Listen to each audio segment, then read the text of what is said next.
so I'm sure review some of what went wrong after doing some really good things in the second half against the RSL squad there. But what was your main message slash first thing you wanted to get under the guys' belt here at training just to get ready for the Galaxy? The first thing is it's the mindset of how we want to go next. We are going through the game against RSL, but we have to turn the page right away because there's the game Wednesday. So the mindset is important. Now we deal with adversity, and in soccer, adversity is individually players face adversity if they have a long injury or if they're not playing. But for a team, the only adversity in soccer is the run of results. And when the run of results is not good, then you're facing a moment where you have two choices. You crumble, you go down mentally, or you look at things in a way that you grow as a team and you attack the next game. And that's what we spoke about. We're not alone in this. There's other teams in MLS that are going through a rough moment. That is the league. The league is hard. The league, you have runs that are difficult. We just had 4 away games that were hard for us, and we have to look at the positive things of these 4 away games and the things we need to be better at to get results. That's what we did today.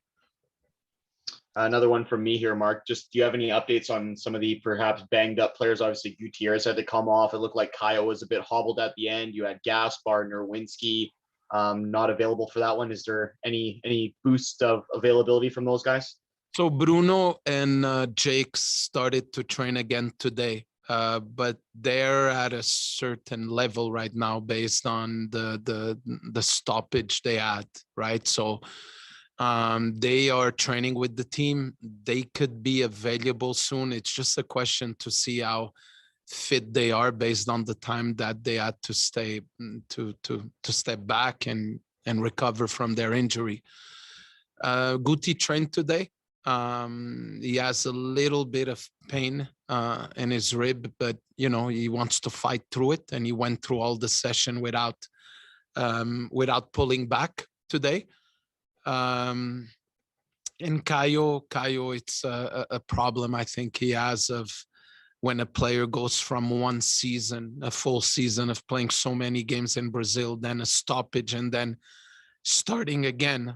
Sometimes physically it becomes harder for him as of the minute 70, 75. So it's something that we evaluate, and it's also something where we have to be maybe more aware on the bench to do that substitution earlier with him. Quick final one for me, Mark. Obviously Seattle, and it kind of works in your favor that you get to watch your 2 next teams that you play kind of play each other. But did you get a chance to watch Seattle and the Galaxy over the weekend, and what did you see from that, and what do you think the Galaxy will bring forward here now having lost? And I believe they don't have a win in their last 4. I think they had a couple draws as well. So what do you think you can expect from them? Yeah, it's the league we're in. The league is hard, and in the league every game has a kind of a final component where the details are so important. And the biggest example is our loss against Salt Lake, where we defended around 10 of those throw-ins. It's so ironic that the game is 1-1 and we defended 10 of the throw-ins when we had only 2 center backs, and when we had 3 center backs and that throw-in comes in, that's when we concede. So it's little details, and that detail in the game against Salt Lake reminds us of how the details against Galaxy are going to be important. We did watch the game, and we focused a lot in the Galaxy. We didn't focus a lot on Seattle. I watched Seattle a lot, but the focus is on what Galaxy could bring as problems, and also how we could exploit them. So we're going to be ready, but the focus right now is only for the Galaxy and not for Seattle. Thanks, Mark. Thank you. Thanks, Corey. Colin, go ahead. Hi, Mark. I hope you're well, pal. Hey, Colin. A question from me, Mark. Have you had a chat with any of your senior guys, or brought any of the senior guys in, and just to get some more leadership or whatever you call it. I've been through this situation as well with some difficult results, Mark. So I can definitely appreciate the work that's going on behind the scenes to make things better. But have you given the senior guys a bit more responsibility or asked more of them to? Yeah, it's a great question, Colin, and it comes from somebody who does have experience with these situations. Look, we spoke with the senior players today, and I realized that there's not many. There's not many. We are a very young team, and that's the major thing that I learned in the years here. There's a mentality of development. There's a mentality of giving opportunity to young players and make young players grow. But with that comes a lot of difficulty when you play against teams that have a lot of men, a lot of experience, a lot of guys that in moments dealt with situations that are different. You feel it at times. And I think that's something that we have to also evaluate as a club moving forward. I remember if you guys have the opportunity to listen to an interview of Luis Campos, he was the former sporting director of Lille. He spoke about how Lille has so many young players, but for every young player, there's a senior player. And we feel that is missing a little bit. So it brings that these young players have to mature very quickly. And that's something that is not always easy. But you know what the thing that we spoke the most in the locker room is this, first with the full group and then only with the senior player. Adversity is part of life. You're always going to face it. And in sports, again, adversity comes for a team when a run of bad result. And when that is there, you only have two choices. You take the road of crying, blaming, crumble, being negative, or the road of, hey, we're not alone in this. We could grow. We could learn from this. We could become better. It's a choice you have to face in life. Me, I choose the one that I'm going to grow with this. And I challenged every player, what is the choice that you're going to make? But we have a good group. And we have a group that is not crying and bitching in the locker room or moaning. We have a group that wants to do better and grow. So that's important in this moment. Yeah, great. Thanks, Mark. Thanks, Colin. Thanks, Colin. Corey?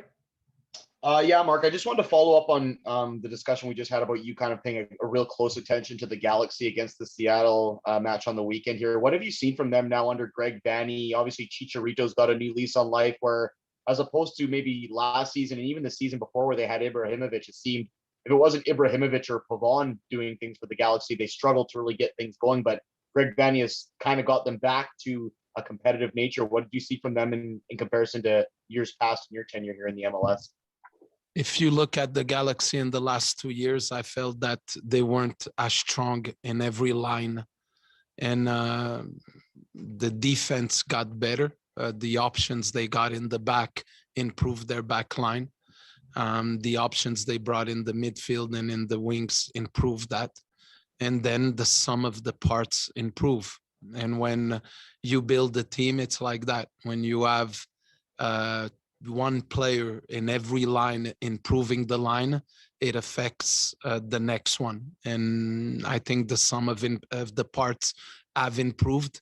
The last 2 years, they had very good options up top, especially the year they played Antuna, Pavon, and Ibra was top for MLS. It's hard to find a better front three, but then they were incredibly unbalanced in the back with a lot of inexperience. And now I think they addressed that. And that was the beginning of the improvement of their team. It's definitely not the same LA Galaxy.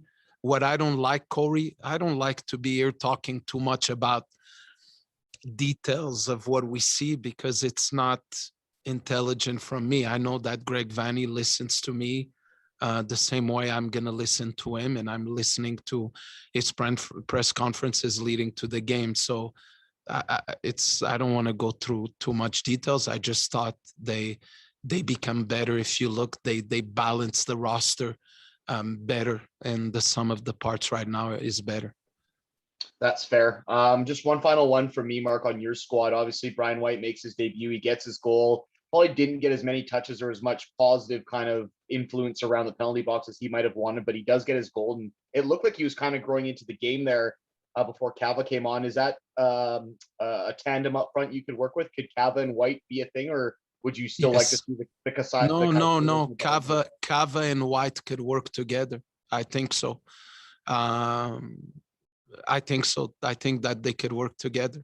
Now we have 3 games in 9 days. We play Wednesday, we play again Saturday. So we have to be assured that we have the right elements all the time on the field. But they could definitely play together. It's not ideal of my initial plan, maybe in November or December, what we wanted to get. But right now with the guys that are here, it's definitely an option. Thanks, Mark. Thank you. Thanks, Corey. Kevin Baxter from LA Times, welcome. Go ahead, please. Hey, Mark, nice to see you again, even if it's just virtually or electronically, whatever. Nice to see you. I know this is an old topic for you, but we're starting to pay attention to it a little bit in LA since the game is coming up this week. You guys have been on a two-year road trip now. You're not even in your own country. Teams now are starting to play before packed houses. You don't even have fans in your stadium. And yet you're competing again in one of the best leagues in the world.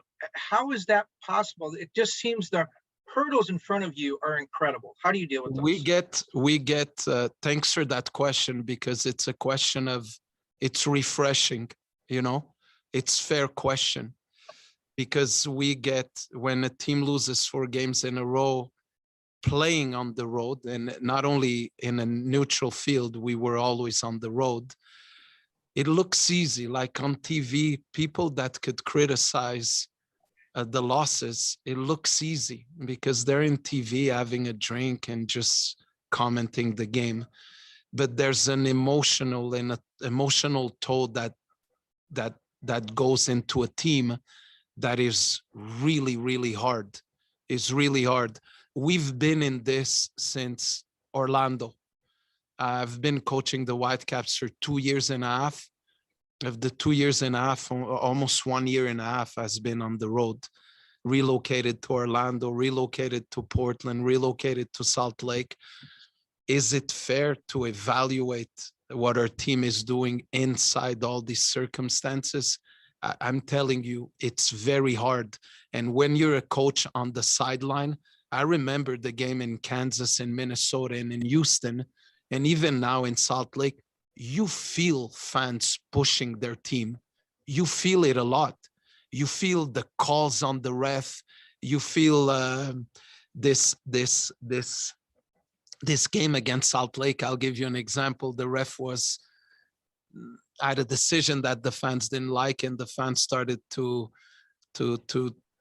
shout, "Referee suck, referee sucks, referee sucks," and then there's a 50-50 ball throw-in, that the throw-in is for us. We watched the replay a lot of times, and the ref gives it to them, you know, and then from that throw-in, they do the 2-1, and that throw-in was for us, not for them. And I think in the little things, it gives an advantage always with home. So I think it's an incredibly uncommon situation. I have a lot of friends in Brazil and Portugal and Argentina, and they tell me that's impossible. I don't know how you guys do it. And it's interesting how I think the Canadian teams have 26 or 27 games played outside, and I think we have 6 wins together, if I'm not mistaken. It shows that I also feel for Toronto and for Montreal, because it shouldn't be like that, but it's the way it is. And when I look at the positive of it, it really tests your resilience as a person, as a coach, as a human being. And if we're able to go through this and stay strong and stay positive, well, it's only going to make us better in other areas of our life. And follow up, I mean, you don't even have some, or you haven't had some of your best players because of visa problems of coming and working in the United States. Isn't that correct? Do I have that right? Yeah, you have it right. There's a player that is our player, paid by the Whitecaps. Is a designated player for us.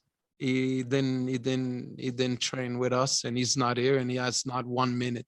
He's not injured. He's not suspended. He cannot play because of a visa right now. And others that the transfer window, when you try to bring good players or players that could make a difference for you, it's not easy to convince based on the scenario we're in. It's just a reality. They Google Vancouver, the wives look at Vancouver, schools for kids. This could be our future like that.